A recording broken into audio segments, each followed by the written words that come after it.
Il a fallu tenir. Des semaines. Des mois. Cette année 2020, aucun DRH ne l'oubliera. On met tout le monde du jour au lendemain en télétravail. Pour l'instant, après je pense que ça va changer, mais il y a une forme de sidération où tout le monde essaie de comprendre ce qui va se passer, comment ça va se passer. Tout le monde est sur le pont en fait. On a gelé les recrutements, évidemment on a interdit tous les déplacements. Donc on est en mode crise quoi. On a une cellule de crise mondiale et une cellule de crise France. Des cellules de crise pour suivre au jour le jour la situation du Covid et prendre les mesures appropriées. Le Covid a impacté toutes les organisations. Et le vocabulaire aussi. Les DRH sur le front, exténués, sont restés sur le pont tôt le matin, tard le soir. Sur la gestion de la crise déjà, on a pu vraiment utiliser en fait l'expérience acquise pour aller beaucoup plus vite sur les derniers pays touchés et les aider à s'organiser, mettre en place des contrôles de température, tous les gestes préventifs, des écrans pour isoler les personnes sur les lignes de co-manufacturing, par exemple, mettre en place le travail à distance, les rituels managériaux. L'humain au centre, ce n'était plus qu'un simple slogan, c'était leur quotidien. Et maintenant, que va-t-il se passer pour les RH ? La France a dit merci aux soignants, aux gendarmes, aux éboueurs, aux agriculteurs. Ce soir, nous disons merci à tous les DRH.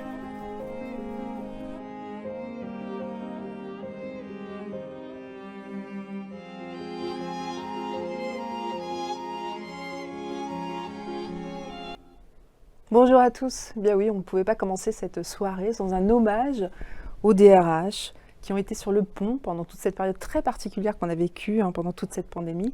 Un merci pour toute cette profession que nous honorons finalement depuis plus d'un quart de siècle maintenant. Bienvenue à cette 25e cérémonie où vous verrez, nous remettrons des trophées à la fois à l'innovation RH de l'année qui nous a le plus marqué, mais aussi au DRH ou à la DRH de l'année. Une soirée digitale, voilà, c'est la première fois de son histoire également et nous avons fait une année off, vous l'avez remarqué pour ceux qui nous suivent régulièrement, mais nous revoilà. Si vous voulez partager sur les réseaux sociaux, un hashtag qui apparaît à l'écran, DRH 2021.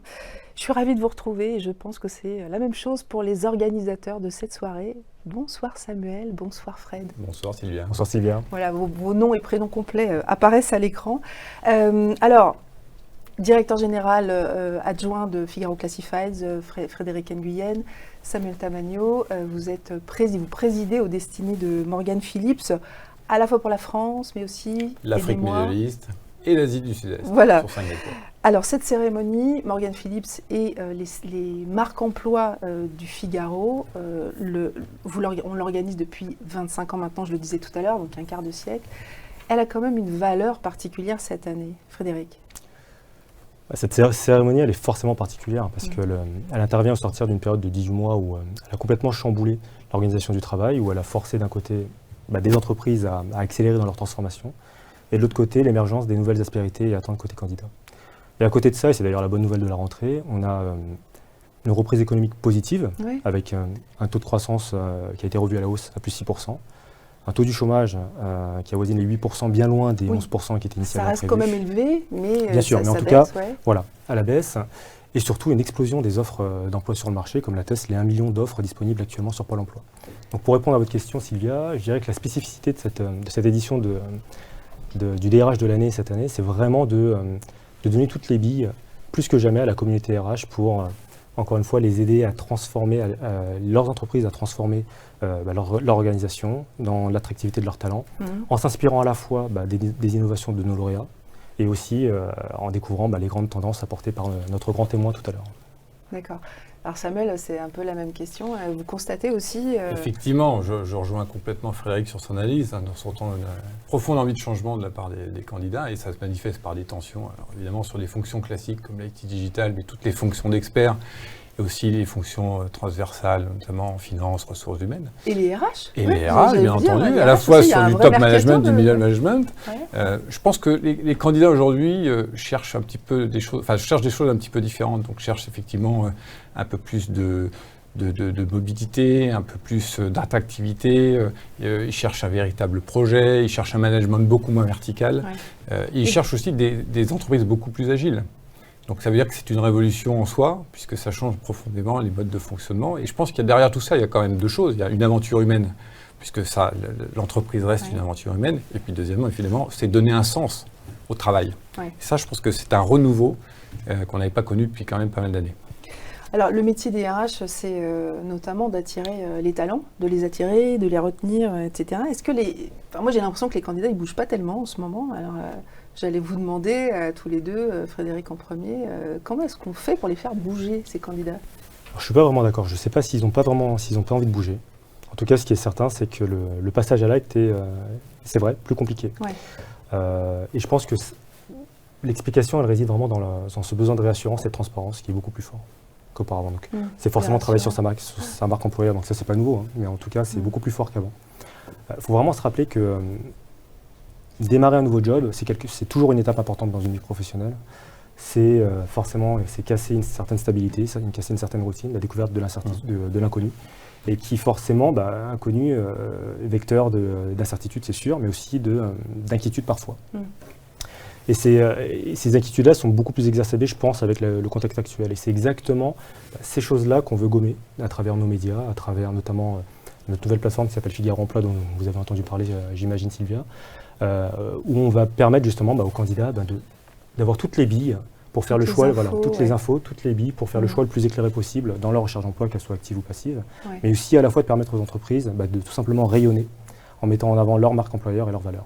Et vous, Samuel, en tant que cabinet, comment est-ce qu'on donne envie aux candidats de bouger? Je rejoins totalement ce que vient de dire Frédéric, c'est-à-dire que nous aujourd'hui, on devient de plus en plus des agents de talent, des gens qui nous font confiance, à qui on doit présenter des opportunités. Donc effectivement, quand on est une marque employeur forte, c'est quand même beaucoup plus facile pour nous d'attirer des talents. Un peu comme au foot, en fait. Un peu comme au foot. Voilà, pas des agents de joueurs, mais des agents de talent. Ceci dit, je préférais peut-être agents de joueurs, les honoraires seraient peut-être un peu plus élevés.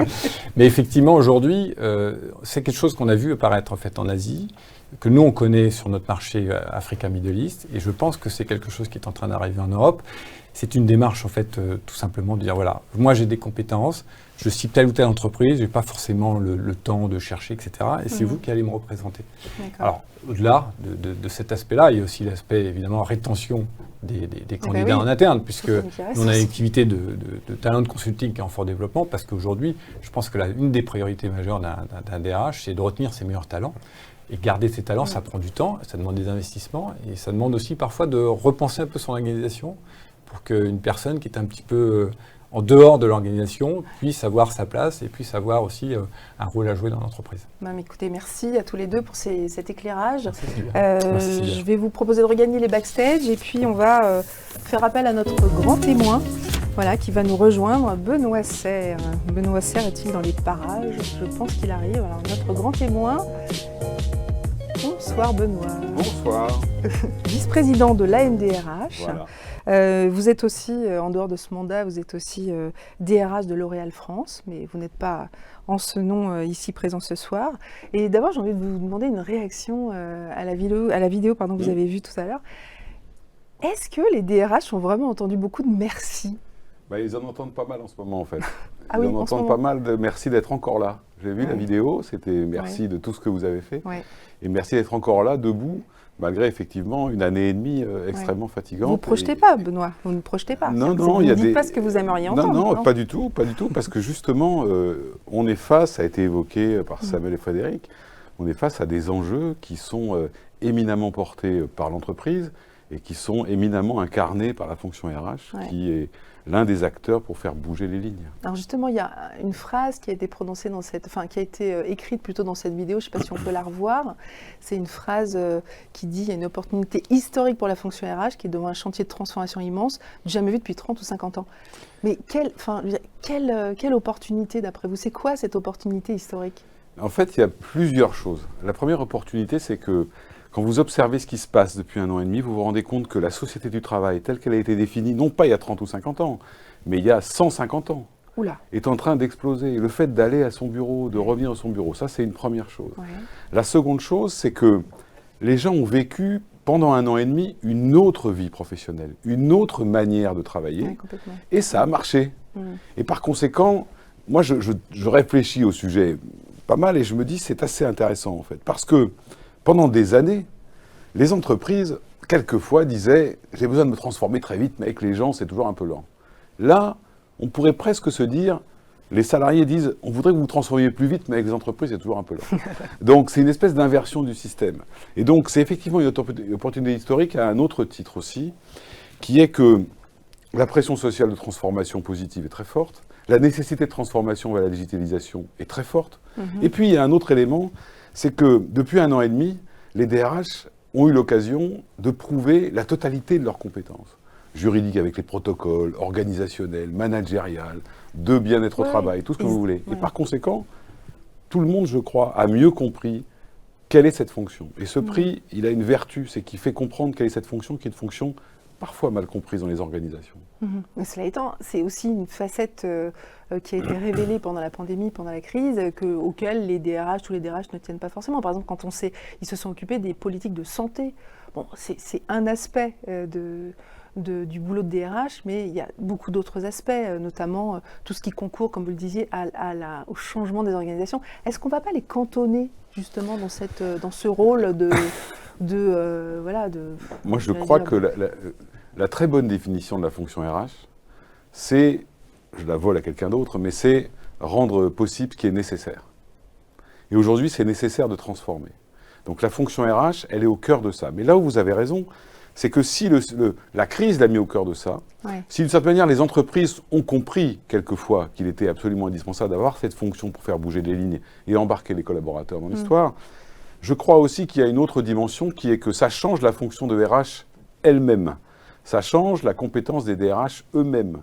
Et ça change aussi parfois leur posture, leur manière de faire. Ils sont des acteurs de l'activité de l'entreprise. Ils ne sont pas juste un service support d'organisation de l'activité. Ils sont des acteurs parce qu'ils doivent anticiper les compétences, ils doivent anticiper les transformations, ils doivent anticiper les talents, ils doivent gérer les tensions, ils doivent effectivement, notamment en France, essentiellement en France, beaucoup gérer la relation sociale. Mais cette espèce de rôle, ça en fait un rôle aussi d'avant-garde, parce que vous savez que le DRH a comme fonction aussi de réconcilier les temps, le temps de l'entreprise, le temps de la concurrence, le temps de la transformation et le temps des gens. Et le temps des gens, il n'est pas toujours à la même vitesse. Oui, c'est aussi une thématique que vous avez beaucoup développée ces temps derniers, mais ce n'est pas là-dessus que je voudrais vous lancer parce qu'il nous reste presque plus de temps. C'est sur une thématique sur laquelle on s'est déjà beaucoup, un peu écharpé d'ailleurs, c'est sur les femmes. Parce que voilà, moi, je n'écharpe pas avec une femme par principe. On écharpe. Les femmes sont majoritaires dans les RH, Benoît Serre, mais pas au poste de direction. Et ça, moi je voulais savoir si vous pensez que c'est en train de changer, si vous voyez, vous, à la NDRH, des changements, et surtout si vous essayez de le faire changer, vous, Benoît Serre. Déjà, d'abord, je le fais changer inévitablement. En plus, vous savez qu'aujourd'hui, je suis dans des entreprises où il y a plus de femmes que d'hommes. Donc, de toute façon, là, j'ai un système inversé. Mais ce n'est pas une excuse. Mais ça, je ne cherche pas d'excuse à rien. Non, ce que je dis, c'est que d'abord, le mouvement est en train de s'inverser. Et il ne s'agit pas forcément de l'inverser pour l'inverser, d'ailleurs. Je ne crois pas à ça. Je pense que le sujet, c'est qu'il y a une représentativité cohérente. La NDRH en est un très bon exemple. Audrey Richard est la présidente et je suis son vice-président, vous voyez, comme quoi tout arrive. Donc ça, je pense que c'est un point positif. Après, je pense que petit à petit, les choses se structurent, il y a une volonté de le faire, mais je ne voudrais pas que la volonté essentielle, c'est quand même d'avoir les DRH avec les compétences, le profil, et ça, c'est autant les forces des hommes que des femmes. Donc l'équilibre se fait, et je crois, pour conclure là-dessus, que la collaboration, justement, entre les hommes et les femmes dans la fonction RH est exemplaire et pourrait servir d'exemple à d'autres fonctions. Inspiration. Merci beaucoup, Merci à vous d'avoir accepté d'être notre grand témoin. Vous êtes également, vous êtes également dans un des jurys de l'un de nos prix DRH de l'année. Eh bien, on va passer au premier prix attribué ce soir et je vous invite à regagner les backstage. Merci à vous. Et à laisser la place à Olivier Cagnac. Olivier qui me rejoint. Bonsoir Olivier. Bonsoir. Alors, Olivier, vous étiez lauréat en 2019 du prix d'initiative de l'innovation RH. J'ai repris l'ancien terme, pardon. Et vous faites partie, donc, à ce titre, du jury, du prix. Vous êtes DRH et DIRCOM aussi, directeur de la communication d'Exterion Média. Alors, le jury, il est composé, j'ai envie de les citer quand même, 4 femmes, 3 hommes. Ça va faire plaisir à Benoît Serre, que vous pouvez voir à l'écran. C'est une bonne formule. Lise Ferret, Cécile Fruteau, ça nous permet de les saluer aussi, Corinne Margot, Isabelle Saviane, Emmanuel Lebuchou, et Michel Barabel, le prof de Sciences Po, voilà, qui a un rôle un peu particulier puisque ces étudiants ont aidé le jury à sélectionner les meilleurs dossiers. Et ce n'était pas rien. Alors Olivier, très rapidement, est-ce qu'on pourrait rappeler comment s'est passée la sélection des dossiers finalement ? En fait, on a eu plusieurs phases. Il y a eu un appel à candidature qui était au mois de mai, un petit peu plus tôt même, je crois, jusqu'à c'était fin mars plutôt. Mars, ouais. Ensuite, on a reçu les dossiers jusqu'au 31 mai. Les étudiants de Sciences Po, début juillet, ont travaillé avec le jury pour effectivement regarder tous ces dossiers et nous faire part de leur feedback, de leur avis, de leurs conseils, leurs recommandations. Ouais. Voilà, on a décidé de souligner particulièrement 5 projets qu'on a reçus début septembre pour arriver au résultat qu'on va annoncer aujourd'hui. Et juste donc les critères qui vous ont aidé à sélectionner les meilleurs dossiers. Oui, on les voit à l'écran et très honnêtement, je pense qu'on va le voir à travers les prix qu'on a attribués, mais on voit bien que ce sont des critères qui ont été utilisés dans leur totalité, dans leur entièreté. Formidable. Alors, je vous propose de découvrir maintenant les 5 finalistes au prix de l'innovation RH 2021. C'est parti, on les voit en vidéo.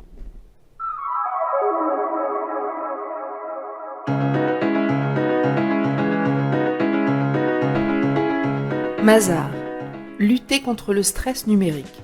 Chez Mazars, on estime que la qualité de vie au travail passe par des pratiques numériques raisonnées. Facile à dire, mais pas facile de s'attaquer aux emails envoyés tard le soir ou aux messages maladroits qui commencent par exemple par « merci de ». Pour réduire ce stress numérique, l'équipe RH a eu l'idée d'expérimenter une solution de sensibilisation douce. En échange, ils reçoivent aussi des feedbacks pour comprendre quoi changer dans leur pratique. Ils peuvent aussi comparer leur volume de mails envoyés à ceux de leurs collègues ou participer à des webinaires pour améliorer leur empathie numérique. Franprix, un parcours apprenant en immersive learning. Pour former les 3000 nouveaux collaborateurs qui les rejoignent chaque année, les équipes RH de Franprix ont adopté un nouvel outil grâce à un casque de réalité virtuelle ou bien devant son PC ou un mobile, c'est comme il veut. L'apprenant est immergé dans l'univers d'un magasin plus vrai que nature, une voix artificielle interagit avec lui, analyse ses paroles et lui fait des feedbacks personnalisés. Parmi les points positifs de cette initiative, une note de 4,7 sur 5 donnée par les apprenants, mais aussi des managers conquis et des interruptions de période d'essai moins nombreuses. SOR, recruter sans période d'essai. Acteur global des services de l'eau, SOR accompagne les collectivités locales et les industriels dans leurs projets d'aménagement. En forte croissance, le groupe a planifié 1500 recrutements cette année, dont une partie sur des métiers en forte tension. Pour réussir à les attirer, SOR a décidé de changer son processus de recrutement.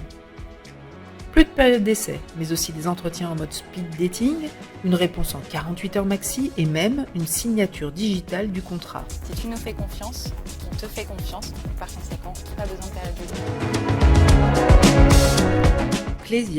Clésia Stories. Avec les confinements, les entreprises ont dû adopter le télétravail en urgence. Alors c'est pour faire adhérer l'ensemble des 3000 collaborateurs à bonne pratique que sont nées les Clésia Stories. Ce sont des vidéos en mode humoristique qui rejouent les mauvaises pratiques et suggèrent les bons réflexes à adopter. Conçues et filmées avec la complicité des collaborateurs, elles sont plus vraies que nature. Un jury de collaborateurs a désigné le meilleur acteur, la meilleure actrice et le meilleur film. SNCF Réseau, le chatbot RHD2. Les salariés ont toujours des questions à poser au service RH. Quand elles sont simples et à faible valeur ajoutée, on rêve qu'un robot puisse y répondre.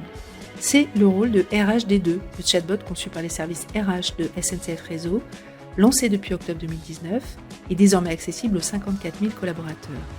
Mais comment marche RHD2 ? Grâce à ses algorithmes de compréhension du langage naturel, il saisit l'intention et le sens d'une question posée et propose instantanément l'une des 1600 réponses de sa base de données.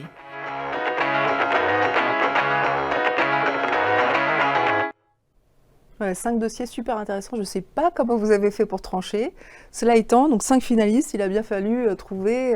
Cette année, il y a eu quelque chose d'un peu spécial parce qu'en fait, il y a eu un coup de cœur et un vainqueur. Oui, c'était difficile de trancher. Et effectivement, on a décidé de faire un coup de cœur en complément du prix de l'innovation RH. Alors, petit suspense, le coup de cœur est attribué à...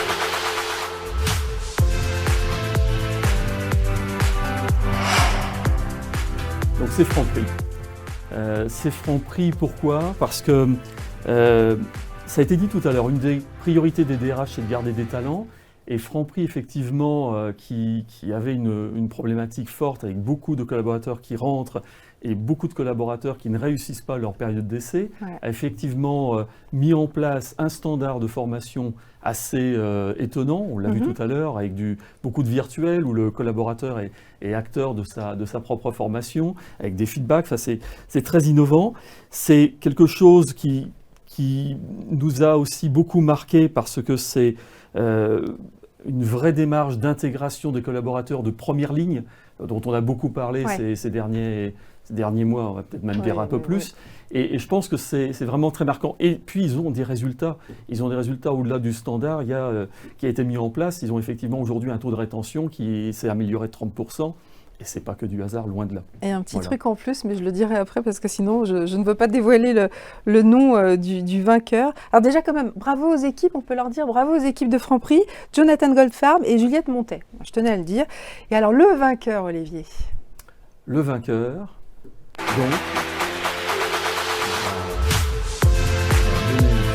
Très bientôt. Qui apparaît à l'écran. Voilà.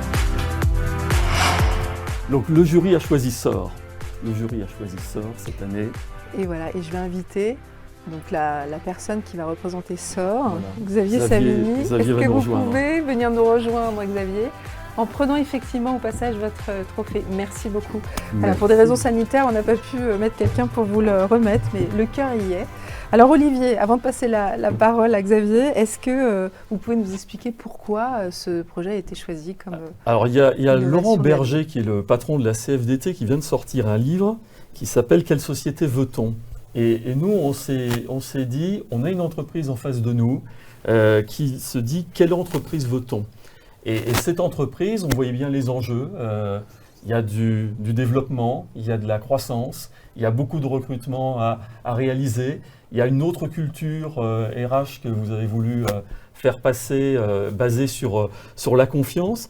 Et ça nous a beaucoup séduit. Alors, ça va peut-être même au-delà du prix de l'innovation RH, parce que c'est très disruptif d'oser renoncer à une période d'essai, d'oser renoncer à un droit qui finalement est celui que donne la loi, un droit que donne la loi à un employeur. C'est quand même quelque chose d'assez fort. Et puis derrière tout cela, je crois qu'il y avait un effet levier qui était, au-delà d'une décision politique, il y a un effet levier qui est très fort.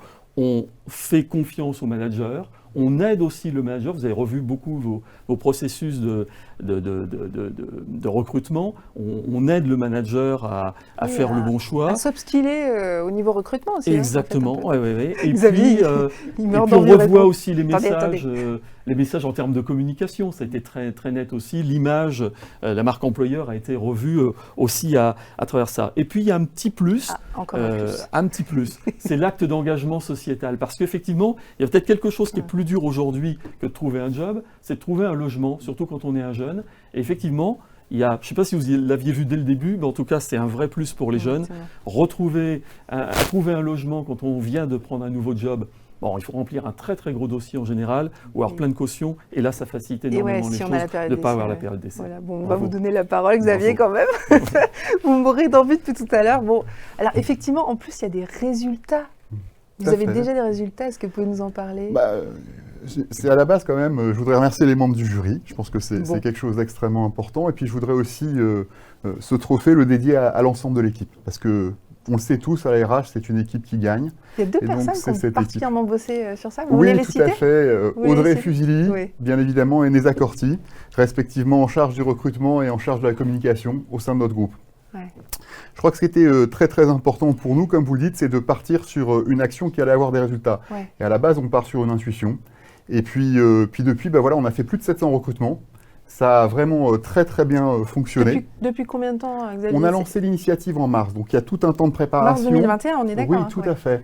Parce que comme l'a dit Olivier, c'est pas seulement cette idée de recruter sans période d'essai, c'est toute une envie de changer la manière dont on recrutait qui nous a entraînés. Donc on a simplifié beaucoup de choses, on a digitalisé beaucoup de choses, on a essayé quelque part d'accompagner la transformation de notre entreprise et puis faire face à un enjeu, et c'est un enjeu auquel les DRH finalement sont réceptifs et on est heureux d'avoir cet enjeu quand il faut recruter beaucoup.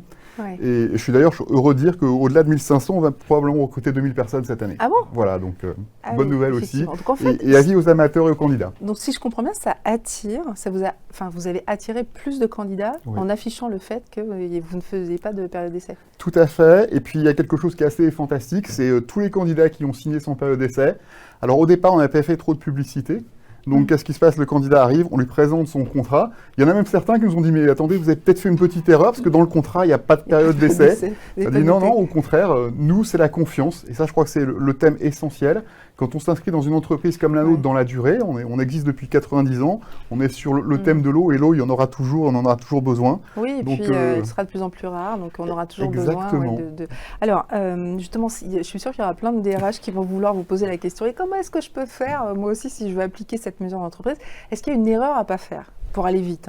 Je crois que le point essentiel, c'est dès le départ d'engager le management. Je crois que ce qui a fait plaisir au final, quand on regarde nous en interne, c'est maintenant des managers, comme l'a dit Olivier, qui sont maintenant beaucoup plus responsabilisés. Derrière, il y a un vrai acte de choix. Parce que finalement, la période d'essai, c'était quoi? C'est quelque chose qui se dit, finalement, si je fais une erreur, c'est pas si grave que ça.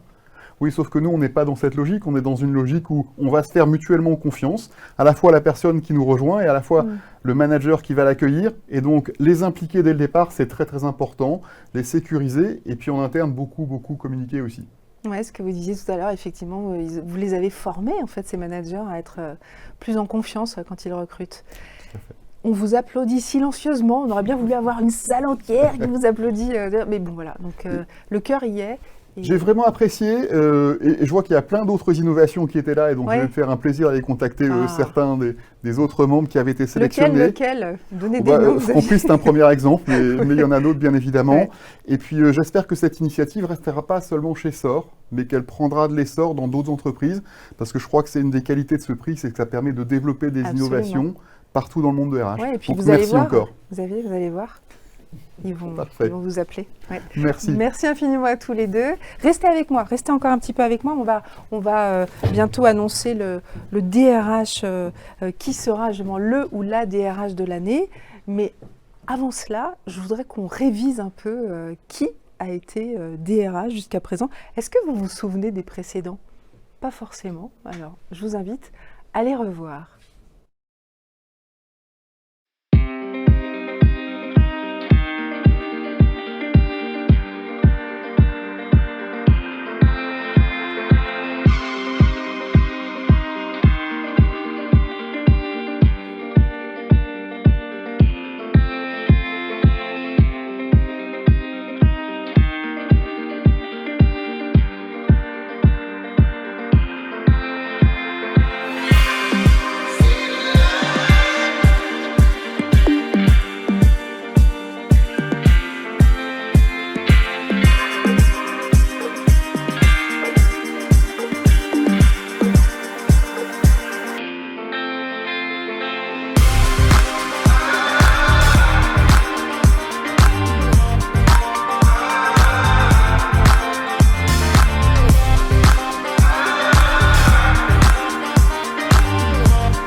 fait plaisir d'avoir tous ces visages depuis 1997. Je n'étais pas là à l'époque. Alors le dernier que vous avez vu, c'était Olivier Blum, qui était à l'époque DRH de Schneider Electric et qui maintenant a pris un nouveau poste. Enfin, à partir de mars 2020, il a pris un nouveau poste, qui est celui de directeur de la stratégie et du développement durable de Schneider Electric. Belle promo. Et le problème, c'est qu'il n'a pas pu être avec nous aujourd'hui parce qu'il est à Hong Kong. Mais en revanche, il a accepté d'enregistrer un petit message pour les lauréats de cette année. Et je l'ai rencontré, enfin, en distanciel, bien sûr, il y a quelques jours. Écoutez. Bonjour Olivier Blum. Bonjour, très heureux de se retrouver. Eh bien oui, merci beaucoup d'avoir accepté de vous connecter. Donc vous êtes le dernier DRH désigné par notre jury, DRH de l'année 2019. On est en 2021, donc il s'est passé quelque chose entre les deux. Absolument, beaucoup de choses sont passées. Puis finalement, à l'arrivée, j'ai eu la chance de garder cet honneur pendant 2 ans, ce qui est un peu inhabituel pour le prix, mais c'est avec beaucoup de plaisir. Absolument. Alors, est-ce que vous pourriez dire que ce prix vous a porté chance finalement ? Alors, je ne sais pas si ça m'a porté chance, mais en tout cas, ça a été une fantastique reconnaissance de tout le travail qu'on fait chez Schneider et beaucoup de reconnaissance notamment pour les équipes ressources humaines de Schneider. Le métier de RH est un métier très difficile et ce prix a été finalement une reconnaissance du travail accompli, une reconnaissance de ses pairs, bien entendu à titre personnel, mais je dirais au-delà de ça, c'est toute la fonction Schneider et le travail qui est accompli chez Schneider, donc une très très belle reconnaissance à l'arrivée. Alors maintenant, vous avez pris une nouvelle fonction en fait en avril 2020, si je ne m'abuse, c'est bien ça. Vous êtes, oui, absolument, je suis en charge de la stratégie et de la sustainability pour Schneider au niveau du groupe. Voilà, et donc on se posait la question de savoir, mais qu'est-ce qui reste du DRH justement que vous étiez dans cette nouvelle fonction ? Ben, c'est vraiment une question intéressante et ce que je pourrais partager, c'est que ce métier de DRH en fait est un métier fantastique parce qu'il est à la fois à l'intérieur de l'entreprise et un peu à côté en mode observateur. Et je vous dirais que à titre personnel, je crois que ça a vraiment eu un gros impact sur ma manière de diriger, sur mon leadership. Je pense que ça m'a permis de beaucoup progresser en regardant justement comment le leadership d'une entreprise exerçait un peu de côté, en l'observant, en étant son partenaire, son conseiller. Je pense que ça vous fait beaucoup réfléchir sur votre manière vous-même de diriger. Et je pense qu'à titre personnel, au-delà de tout ce que j'ai pu apprendre, du plaisir que j'ai eu à travailler avec mes collègues, à titre personnel, je pense que ça a beaucoup impacté ma propre manière de diriger dans l'entreprise. Alors une dernière question, est-ce que vous auriez un conseil à donner au futur lauréat qui va être désigné dans quelques minutes ? Un vrai bon conseil, Olivier. Être courageux, être honnête et je dirais garder vraiment une grande liberté d'expression et de parole afin d'être vraiment le business partner du management. Je pense que quand on est RH, on voit beaucoup de choses se passer, des bonnes, des moins bonnes et je pense qu'on est dans cette position unique d'être le partenaire des dirigeants de l'entreprise et donc mon conseil c'est vraiment garder une forte liberté d'expression, de parole, de conseil et être toujours à l'arrivée très très courageux, ne pas hésiter à s'exprimer et challenger pour transformer la culture de l'entreprise. Et tous mes vœux de réussite, bravo aux gagnants ou à la gagnante et je suis très très fier en tout cas de passer le bâton à mon successeur. Voilà, sympa comme message, garder une grande liberté d'expression. Bonsoir Marie-Françoise Damzin. Bonsoir Sylvia. Vous m'avez rejoint, voilà, enfin. Alors, vous avez été lauréate en 2017. Vous étiez DRH de Renault à l'époque. Et 2 ans avant, en fait, 2 ans avant Olivier Blum. C'était sympa son message, quand il disait la confiance. Bon. Vous avez rejoint le jury du prix du DRH de l'année, aux côtés de, alors ça j'ai envie de les citer parce que ça nous permet aussi de leur faire un petit coucou, Thierry Baril, Christophe Desarcy, Anne Gauthier, Bruno Guillemet, Jean-Michel Guillon, Philippe Lamblin, Yann-Étienne Le Gall, Sylvain Moncouquiol, Benoît Serre, que nous avons vu tout à l'heure, et Jean-Louis Vincent. Marie-Françoise, est-ce que vous pouvez nous dire ce que le jury a cherché cette année pour attribuer ce prix du DRH de l'année ? Alors oui, cette année, c'est vraiment une année exceptionnelle, comme on l'a vu depuis le démarrage de cette émission. Effectivement, suite à la crise Covid, dans laquelle nous sommes toujours un peu, il nous fallait vraiment trouver un DRH d'exception. Alors, c'était à la fois un DRH qui était vraiment au cœur du business, qui avait sa voix, comme le disait très bien Olivier, pour se faire entendre, se faire respecter, quelqu'un qui était proche du terrain, qui savait ce que les collaborateurs attendaient, et donc que ce DRH il soit capable de contribuer à la bonne marche de l'entreprise, au bon fonctionnement dans une période aussi difficile que celle que l'on a vécue pendant ces derniers 18 mois. Voilà ce que le jury recherchait cette année particulièrement. Un mouton à 5 pattes, on peut le dire. Pas tout à fait. Côté RH, alors est-ce que vous pouvez révéler le choix du jury, Marie-Françoise Damezin? Eh bien, cette année, donc le DRH de l'année 2021 est Karima Sylvan, DRH d'AXA. Bravo. Et Karima Sylvan qui va nous rejoindre en prenant son trophée au passage. Merci beaucoup. Voilà.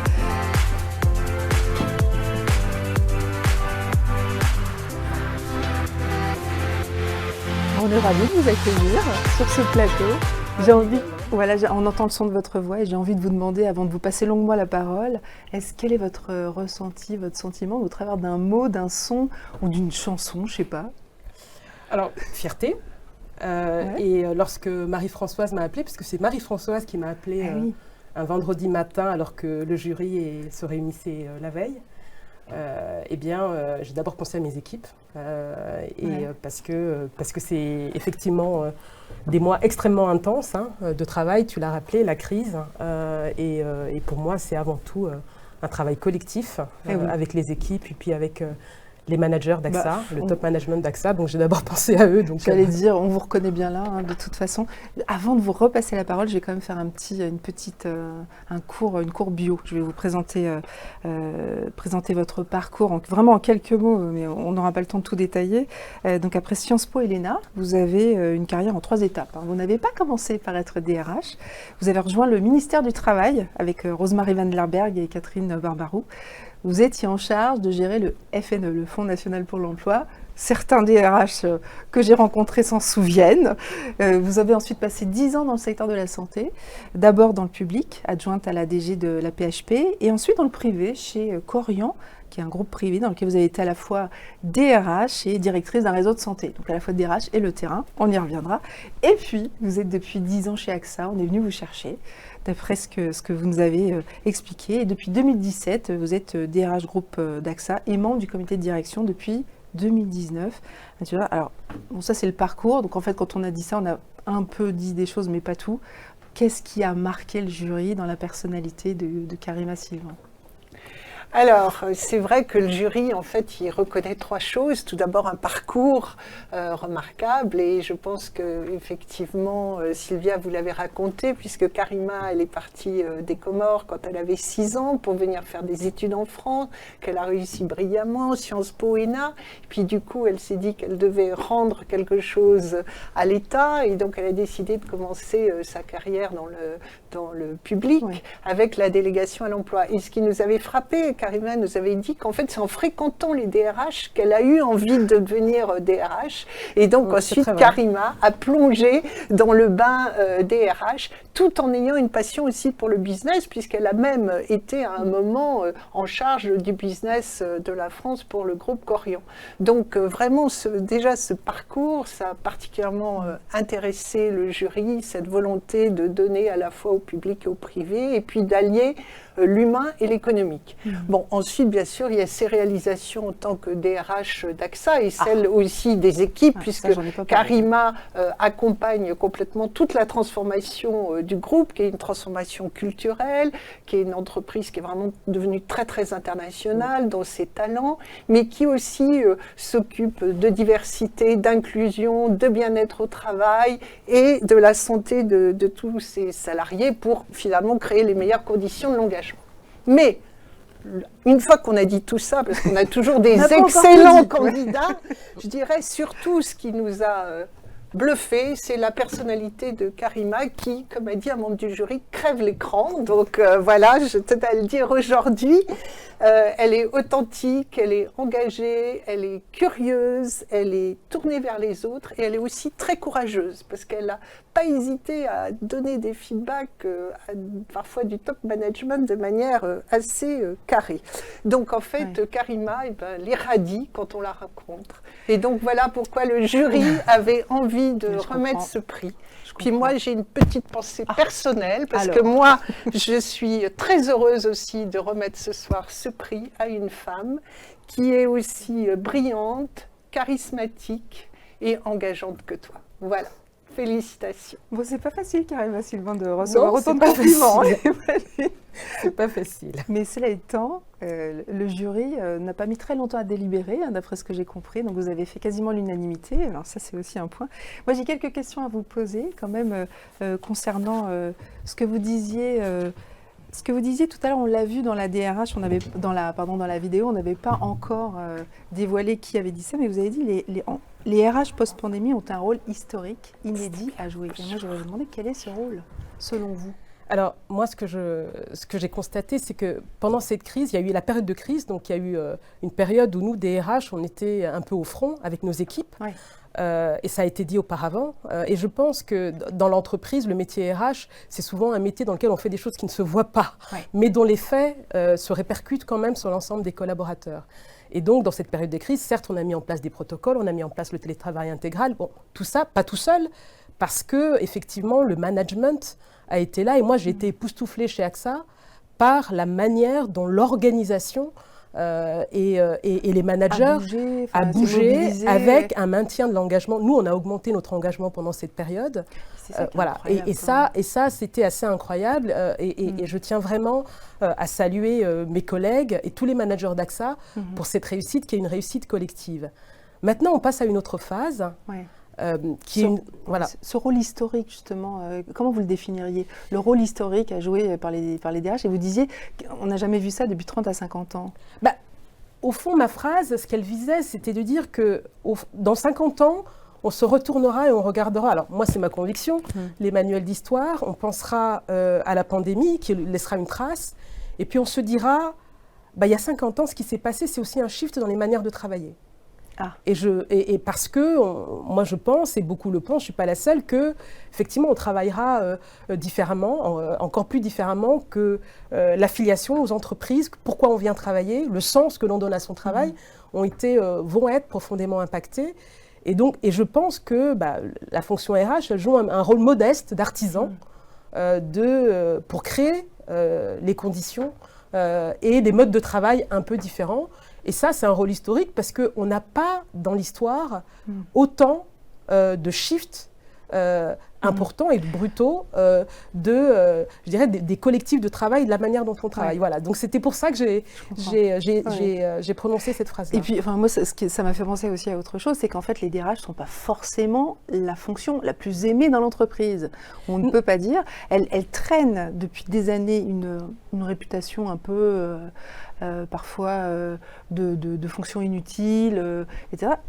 J'inventerie, hein, c'est dans les sondages d'opinion. Et là, on se dit, mais finalement, les DRH ont démontré qu'ils étaient capables d'assurer la pérennité d'une entreprise, d'assurer la pérennité d'une organisation, et surtout d'aider tout le monde à changer très vite.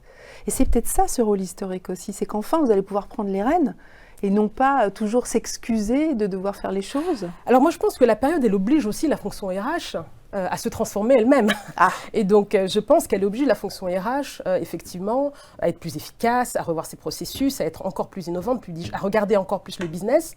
Et donc, il y a aussi, il y a un rôle à jouer, mais il y a aussi une obligation, peut-être, de continuer ce qu'on a déjà démarré, qui est de travailler autrement et d'être, moi je crois toujours, qu'on représente mieux une transformation que quand on la vit soi-même. Je crois beaucoup en l'exemplarité. Je pense que c'est très bien. Voilà. La DRH doit se transformer. Je pense que c'est très bien de donner des leçons, mais je crois que c'est encore mieux de se les appliquer. Et donc oui, je pense qu'il y a un moment important qui se joue, que la fonction ressources humaines a un rôle important à jouer. Et ça passe aussi par le fait qu'elles vivent elles-mêmes ces transformations et qu'elles soient plus proches des managers, plus proches du business, plus proches des salariés. Mais c'est passionnant. C'est absolument passionnant. Et ça va continuer. Marie-Françoise Damezin rappelait tout à l'heure quelques-unes de vos réalisations, mais j'ai envie de vous demander de laquelle vous seriez la plus fière. Alors, à date, parce qu'il y en aura d'autres. Alors c'est compliqué parce que chez AXA, de n'en donner qu'une, parce que chez AXA, on a un programme de transformation qui a 3 volets importants. Le premier, c'est ce qu'on appelle smart working, ce sont les modes de travail, et avec un mode hybride, et on a communiqué, mis en place une politique mondiale, peu d'entreprises l'ont fait, de télétravail, qu'on est en train de déployer, qui prendra plusieurs années. Mais derrière le télétravail, c'est le sujet des modes de management. Le deuxième sujet qui me tient à cœur et qui est un gros pilier de notre politique ressources humaines, c'est la diversité. Bien sûr, de genre, avec plus de femmes dans le top management, mais aussi d'origine. Et donc là aussi, on progresse. Et puis le troisième, c'est la santé. Vous l'avez rappelé, j'ai un parcours de 10 ans dans la santé. AXA est un assureur santé. Et donc, effectivement, on est en train de mettre en place une politique santé ambitieuse. Alors, sur les trois, je suis fière que les trois soient sur les rails. C'est difficile de choisir. Voilà, je suis fière que les trois soient sur les rails. Maintenant, c'est le début du voyage. Et donc, on regardera lorsqu'on aura fini ce voyage. Voilà. Est-ce que vous pouvez donner un conseil à un jeune DRH qui voudrait, qui hésite plutôt à aller dans cette fonction? De ne pas hésiter, d'y aller. Il a des raisons d'hésiter. Donc, il a des raisons d'hésiter, mais moi, ce que je dirais, c'est que ce que je disais sur l'économique et le social, sur le fait que c'est une fonction qui permet à la fois d'être dans le hard, dans les faits, dans les chiffres, dans le business, et aussi de s'intéresser à ce qui fait fonctionner l'entreprise, c'est-à-dire les hommes. Eh bien, si on aime cette complexité-là, il faut y aller. Et puis ne pas se dire qu'on fait 100 ans ou 60 ans d'une carrière en RH, mais aussi se permettre la liberté d'être mobile et effectivement d'expérimenter plusieurs métiers dans l'entreprise. Mais de ne surtout pas hésiter, c'est le moment de prendre ses fonctions dans l'entreprise. Le message est passé. Une dernière question, Karima. Est-ce que vous faites autre chose quand vous ne travaillez pas, autre chose que de travailler? Alors je fais beaucoup d'autres choses, mais l'engagement qui me tient à cœur, c'est que je suis présidente d'un établissement d'insertion Pôle emploi qui accueille 3000 jeunes, qui s'appelle l'EPID, l'établissement d'insertion Pôle emploi, qui s'occupe des jeunes décrocheurs, donc des jeunes qui quittent l'école à 14 ans et qui se retrouvent sans diplôme. Et l'EPID les accueille au-delà de 18 ans, en internat pendant quelques mois et leur permet de retrouver un travail. Donc je suis présidente bénévole et les visites que je fais ou l'accompagnement que je fais de cet établissement m'apporte beaucoup de satisfaction, beaucoup d'énergie et me ramène aussi à la réalité de ce qu'est l'expérience et la vie de personnes qui n'ont pas forcément eu la chance que j'ai eue ça rend humble, voilà. Je sens que l'EPID va avoir une grande chance cette année, c'est que vous allez beaucoup parler d'eux. Et donc, tant mieux. Et j'encourage les entreprises qui nous regardent à travailler avec l'EPID. J'en profite pour faire un message est passé. C'est votre soirée, vous avez le droit. Mais qu'est-ce que vous faites quand vous ne travaillez pas? Je marche. Je marche. Bon. Je marche, voilà. Et puis, j'apprécie la vie avec ma famille et mes amis. La convivialité, c'est important. C'est déjà énorme. Écoutez, on a une petite surprise pour vous, mais je vois que vous jetez des yeux là-bas. J'ai vu la surprise. Oui, vous avez vu la surprise, voilà. Monsieur Thomas Boberl, est-ce que vous voulez bien nous rejoindre, s'il vous plaît? Bonsoir. Alors, vous avez tenu à être présent ce soir en personne pour saluer votre DRH. Est-ce que vous voulez lui donner lui dire un message en public là, hein? On vous écoute. Hein. Certainement, Karima, je te félicite pour cette grande distinction que toi, tu as bien mérité pour ton travail et le travail de ton équipe. Tu es un vrai talent au sein du groupe AXA et certainement le pilier RH vraiment pour nous montrer comment ça marche, comment être très engagé, comment être aussi très engageante et passionnée par les gens et leur développement. Bon, alors, c'est pas fini, Karima. Ça va être insupportable, hein, parce que vous allez entendre parler de vous en bien, forcément. Mais là, moi, j'ai envie de vous demander, Monsieur Boberl, quel serait le chantier prioritaire sur lequel vous attendez votre DRH dans les 5 prochaines années? Alors, on a entendu avant, comme beaucoup des entreprises, AXA est en transformation. On est en train de shifter notre métier. On est en train d'aller beaucoup plus vers nos clients. Et on est aussi en train de renforcer énormément notre responsabilité sociale, notamment autour du climat et de l'inclusion sociale. Pour y arriver, il faut des gens, des hommes, des femmes qui sont engagés. Et comme Karima vient de le dire, dans les prochaines 5 ans, on a quand même des défis à franchir. Le premier, c'est vraiment comment on peut faire marcher cette période post-Covid dans laquelle nous sommes en partie au bureau et en partie ailleurs. Et de faire ça dans une manière dans laquelle on peut continuer à développer notre culture, dans une manière dans laquelle les dirigeants et les dirigeantes se sentent à l'aise de travailler avec les gens sur place et à distance. Deuxièmement, et je vais répéter ce que Karima a dit parce qu'on est tellement alignés là-dessus, vraiment augmenter la diversité et l'inclusion dans l'entreprise. On est déjà assez avancé, mais on ne peut pas jamais être trop avancé. Ça veut dire on a beaucoup travaillé sur le sujet homme-femme. Il faut qu'on travaille encore plus sur le sujet d'origine en termes d'internationaliser le groupe, mais aussi en termes de diversité des générations. Comment on peut vivre ensemble dans une entreprise, comment on peut partager aussi où on veut aller. Et tout ça doit se faire autour d'une raison d'être qu'on vient de lancer l'année dernière, qui est vraiment au cœur de notre métier et qui va fédérer et, je veux dire, énergiser tous nos collaborateurs. C'est aussi à la DRH, ça, le travail sur la raison d'être. Ah, bien sûr, c'est la DRH qui a mené ce travail en équipe et je suis très fier du résultat qu'on a en effet créé avec tous les collaborateurs. Ouais. Donc en fait, cette soirée du DRH de l'année, ça sert aussi pour vous à mieux savoir ce que vous allez avoir comme entretien annuel. Donc vous avez déjà des pistes, ça c'est pas mal. Mais j'ai quand même une dernière question pour vous. Quel est le défaut que Karima Sylvain n'a pas ? Alors, j'ai déjà travaillé avec plusieurs DRH dans ma vie. Et chaque fois quand je réfléchis aux défauts, c'est le défaut de silo que quelques DRH l'ont parce qu'ils sont dans leur technicalité RH.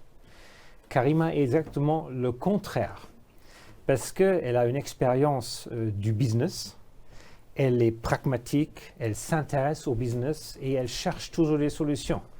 Et ça, c'est un plaisir de travailler avec elle et de vraiment développer la prochaine génération dont on a tellement besoin. Vous avez dit, ce serait insupportable d'entendre tous ces compliments. Merci infiniment, Thomas Maurer, d'avoir pris du temps pour honorer cette soirée de votre présence et pour dire tout le bien que vous pensez que votre DRH. Moi, c'est ce que j'ai retenu. Et puis de rappeler la feuille de route, finalement. Merci infiniment. Restez avec nous parce que vous allez voir... En fait, pour inaugurer votre prise de parole de DRH de l'année, on a décidé que ce serait peut-être pas mal qu'on vous mette face à un jeune documentariste. C'est quelqu'un qui s'est passionné pour le monde du travail. Bon, donc ça va pas trop vous changer. Et surtout sur ses mutations, donc on vient d'en parler, ça vous concerne complètement. Il s'appelle Samuel Durand, il a 25 ans, il aime le travail. D'ailleurs, il en a fait sa passion, puisqu'il a fait un tour du monde pour observer les nouvelles façons de travailler. Il en a fait un premier documentaire avec des experts et des personnes qui réinventent en fait les façons de travailler, vous en avez parlé. Ils ont filmé entre juin 2020 et janvier 2021, donc en fait en plein cœur on était encore en pandémie active. Et puis il a aussi fait des interviews de patrons français qui font bouger un peu les lignes. Et on va regarder tout de suite le teaser du documentaire qu'il nous propose. Merci encore. There is one question we've all had 1,000 times since we were kids. What do you want to be when you grow up? What does changing the world mean to you? How would you change the world if nobody was watching? Why should work be a burden that we should get rid of as soon as possible? Basically, starting from the 1980s and 1990s, the promise of a job for life was gone. The only options you had, go to college, get your office job, house, marriage, kids, the end. Nobody even introduced the concept of working online. It's not just a generational phenomenon, it's basically the problem of our age. Je me sentais pas forcément à ma place, et en tout cas pas en mesure d'évoluer comme je le souhaitais. À quoi ça sert de gagner de la thune si on n'est pas assez heureux pour la dépenser? Can't we enjoy working, find meaning and fulfillment in it? People are already bringing the future of work into the now. We yearn for more flexibility and for more trust from our employers. We are at a period of time where never before have we ever seen in human history that us as individuals have so much innovation power. The best way to predict the future is to invent it. You could be your own company. You could do more things that required a team of 10. It's in our DNA to move forward. And it's not just a question for the privileged few. The place of production, the place that you're going to have some output. What if that was also the place that you went for care, for trust, for meaning?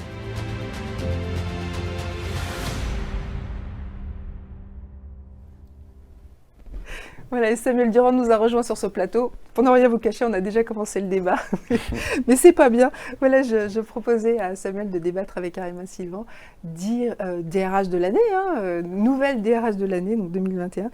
Ça va, Samuel ? Ça va très bien. Vous avez un peu speedé quand même pour nous rejoindre. Oui, je viens de Lyon, j'essaie de profiter des avantages du télétravail quand même. Voilà, Ce que je prône aussi, l'exemplarité, vous en parliez à l'instant.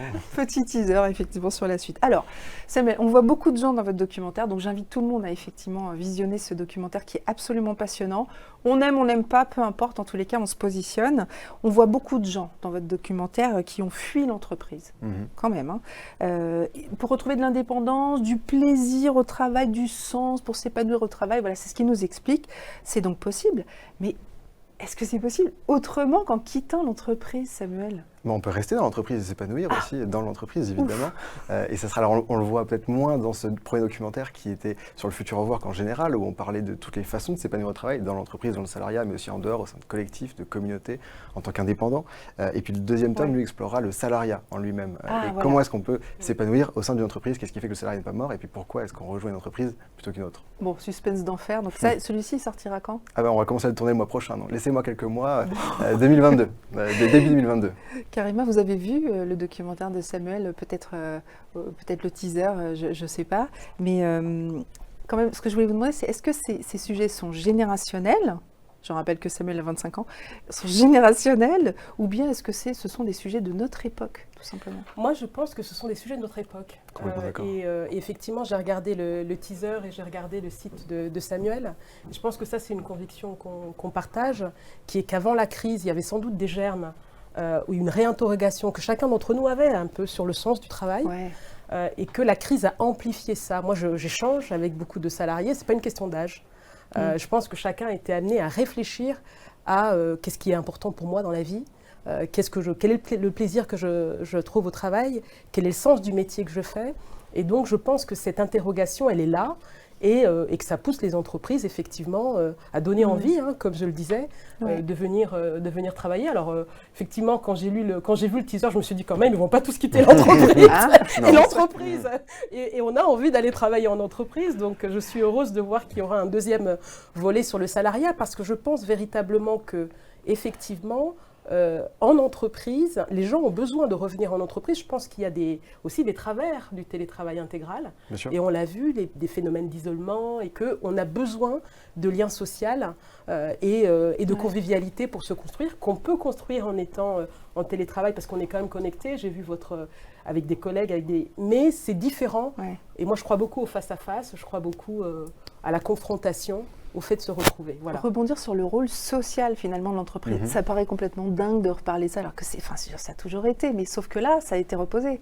Le rôle social de l'entreprise, Samuel, vous le voyez comment Comme une évidence, l'entreprise de demain, évidemment, elle a un rôle social. On parle beaucoup d'entreprise à mission, et je suis évidemment énormément d'accord avec l'entreprise à mission, mais la première mission d'une entreprise, c'est déjà de faire en sorte que les collaborateurs soient tous contents de se lever le matin pour s'y rendre, ou ne pas s'y rendre parce qu'ils n'ont pas forcément un trajet, mais qu'ils soient contents quand ils se lèvent le matin et qu'ils aient un sentiment d'utilité, de satisfaction, peut-être d'accomplissement même à la fin de la journée. Et vous avez l'impression que ce n'est pas le cas pour une grosse majorité de salariés ? Non, là je sors du métro, je reviens à l'instant, je voyais des personnes qui, elles, sortaient du travail, elles avaient l'air plutôt tristes en tout cas, elles n'avaient pas l'air contentes. Il faut que j'invite Samuel chez AXA, absolument. Il y a des gens qui rient, des gens qui rient. Exactement. Mais, quand je regarde autour de moi, il y a pas mal de personnes qui n'ont pas l'air épanouies dans leur métier, dans leur travail, et en fait je trouve ça assez triste quand on voit le temps qu'on y passe de ne pas pouvoir être épanoui et heureux, sachant qu'il existe des alternatives dans l'entreprise évidemment, dans le salariat, et en dehors de plein de façons différentes, il faut juste trouver sa voie. Et pour être épanoui, et c'est pas une théorie, ça j'ai été le voir chez plein de boîtes, chez plein de personnalités à droite à gauche. Alors justement, pour être concret, est-ce que, même question à tous les deux, mais est-ce qu'il y a un truc que vous avez trouvé intelligent, vous avez regardé dans d'autres boîtes et qu'il faudrait adopter aujourd'hui pour déjà commencer la libération du plaisir au travail, on va dire ? Le plaisir au travail, il vient d'un tas de sujets, mais j'aime bien ce que Laetitia Vito dit au début du documentaire quand elle parle de renouer avec les valeurs de l'artisanat dans son propre métier. C'est dingue ce truc. Renouer avec les valeurs de l'artisanat, mais dans l'entreprise. Dans l'entreprise, c'est-à-dire qu'on ne va pas tous devenir ébénistes, mais par contre, on va pouvoir bénéficier d'autonomie, de responsabilité, de créativité, de pouvoir suivre l'impact de son travail, de ne pas être complètement déconnecté hors sol. Et en fait, ça, c'est les valeurs d'un artisan. On imagine bien un ébéniste qui reçoit une planche de bois et qui en fait quelque chose de formidable à la fin, une table, une chaise. Et on peut l'avoir dans tous les métiers, y compris dans le tertiaire. Et alors là, on n'est pas sur du vite fait, mal fait. Hein. On est vraiment sur de l'ouvrage artisanal. De l'ouvrage artisanal, du sur-mesure. Qu'est-ce que vous en pensez, Karim? Est-ce que ça peut être applicable chez AXA, par exemple? C'est totalement applicable en entreprise. Je pense que ce sujet de la responsabilisation, je parlais tout à l'heure de notre projet d'entreprise. Derrière l'idée qu'on a, nous, du smart working, ce n'est pas que le travail hybride et le télétravail. L'idée, c'est que chaque collaborateur, effectivement, il a besoin d'un sens à son métier, d'être responsable par rapport à son activité, et pleinement responsable, d'avoir les leviers. Et vous disiez tout à l'heure qu'on avait communiqué sur notre raison d'être. Ce n'est pas qu'une communication. Derrière ça, moi, je crois beaucoup aussi en la quête de sens. Chez nous, vous savez, on a des acteurs, des gestionnaires de sinistres, des personnes qui sont en contact avec nos clients. Le sens de leur métier, des personnes qui sont agents de vente, le sens de leur métier, ils le voient au quotidien parce qu'ils sont en contact avec les clients. Donc, je pense que vous avez raison, il y a une question d'incarnation du travail, de voir l'effet et l'impact que l'on a sur les autres, sur la vie des autres. Et ça, on peut le retrouver en entreprise. Hein. C'est aussi un projet d'entreprise. Et donc, je pense qu'on se rejoint, de ce que je comprends de Samuel, on se rejoint sur, au fond, le diagnostic de ce qu'on sent, comme étant les leviers de motivation. Mais je crois véritablement que l'entreprise, eh bien, elle a tout ce qu'il faut pour créer ces conditions de motivation, de responsabilisation, qui font que toutes les générations, eh bien, elles s'y retrouvent et justement, elles ont un sens à leur métier et à ce qu'elles font au quotidien. Samuel, dans les trucs que vous avez vus aussi à travers votre voyage, à travers le monde, je le disais avant que vous rentriez, il y a par exemple ce mode qu'on appelle le mode asynchrone. Donc on travaille en asynchrone. Moi, je ne comprends pas. Est-ce que vous pouvez m'expliquer? C'est-à-dire comment, par exemple, dans une grande organisation comme AXA, on peut dire à des gens, tu bosses quand tu veux. C'est-à-dire que peu importe si l'autre, le service avec qui tu bosses est connecté, peu importe. Comment ça peut marcher, ça?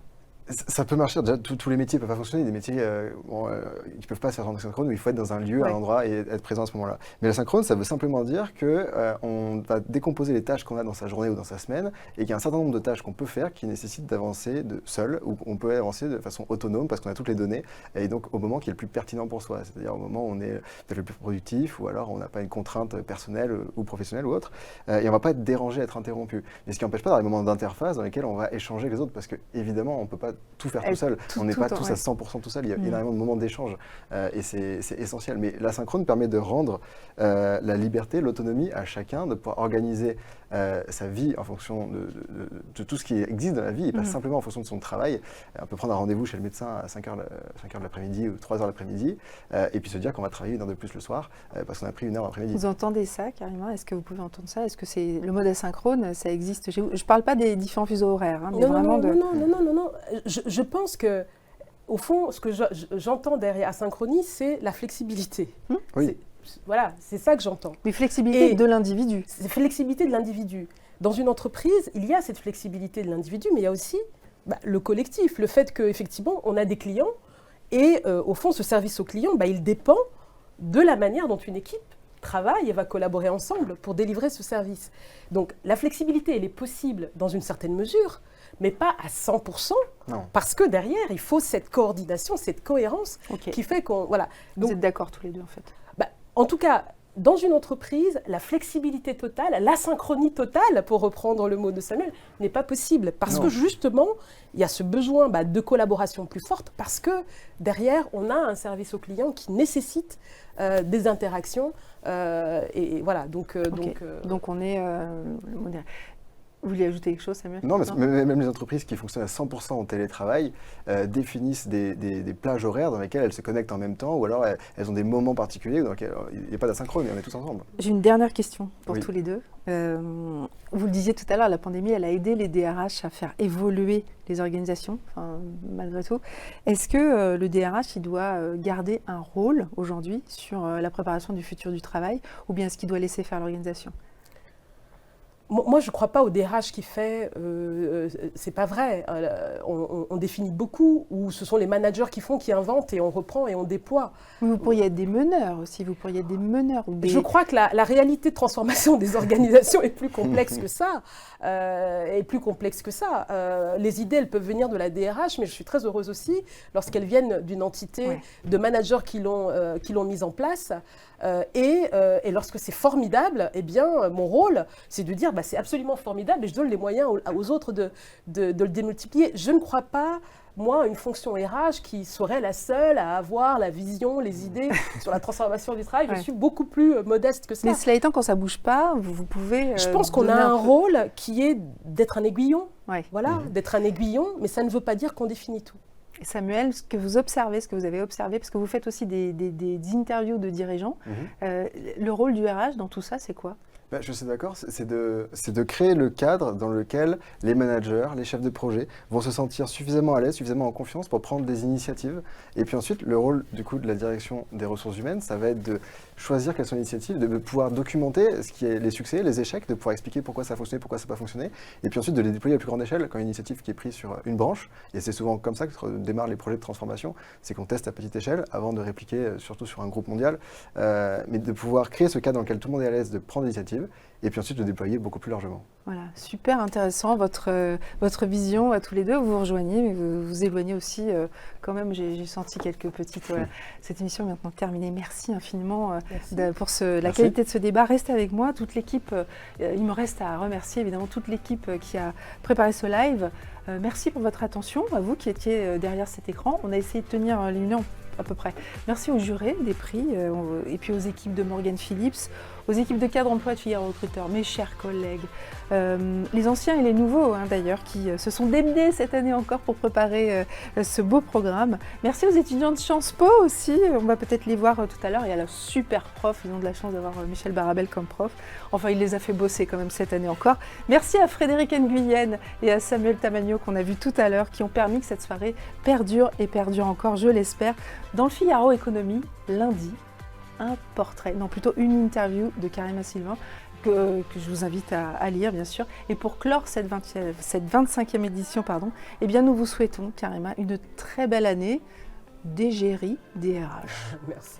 Égérie au sens de inspiration, muse peut-être. On guettera en tous les cas vos interventions dans les médias. Merci encore. Un grand merci. Félicitations. Merci.